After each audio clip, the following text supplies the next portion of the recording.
ನಿಜವಾಗ್ಲೂ ಈ ಒಂದು ಪ್ರೀತಿ ಸಿಕ್ಕಿರೋದು ನನ್ನ ಅದೃಷ್ಟ. ನನಗೆ ಮೈಸೂರು ಅಂದ್ರೆ ಸಿಕ್ಕಾಪಟ್ಟೆ ಇಷ್ಟ, ಮೈಸೂರು ಜನ ಇಷ್ಟ, ಮೈಸೂರು ಮಲ್ಲಿಗೆ ಇಷ್ಟ, ಮೈಸೂರು ಸಿಲ್ಕ್ ಇಷ್ಟ, ಮೈಸೂರು ಪಾಕ್ ಇಷ್ಟ, ಒಟ್ಟಲ್ಲಿ ಮೈಸೂರು ಇಷ್ಟ. ಹಾಯ್ ಎಲ್ರಿಗೂ ನಮಸ್ಕಾರ, ಎಲ್ರಿಗೂ ಹಾಯ್. ಮೊದಲನೇದಾಗಿ ಯುವ ಸಂಭ್ರಮಕ್ಕೆ ಬಂದಿರೋದು ತುಂಬಾನೇ ಖುಷಿ ಇದೆ. ಇಷ್ಟು ಜನರನ್ನ ಭೇಟಿ ಮಾಡೋದಕ್ಕೆ ನಂಗೆ ಅವಕಾಶ ಸಿಕ್ಕಿದೆ. ತುಂಬಾ ತುಂಬಾ ತುಂಬಾ ಥ್ಯಾಂಕ್ಸ್. ಇವಾಗ ಬಂದಿರೋದಕ್ಕೆ ಏನ್ ಬೇಕು ನಿಮ್ಗೆ? ಡ್ಯಾನ್ಸ್ ಮಾಡ್ಬೇಕಾ? ಡ್ಯಾನ್ಸ್ ಮಾಡ್ತೀರಾ, ಹಾಡ್ ಆಡ್ತೀರಾ?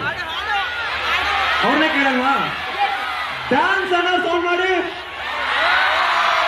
ಸೌಂಡ್ ಜಾಸ್ತಿನೇ ಇದೆ. Okay, music ready? ಓಕೆ.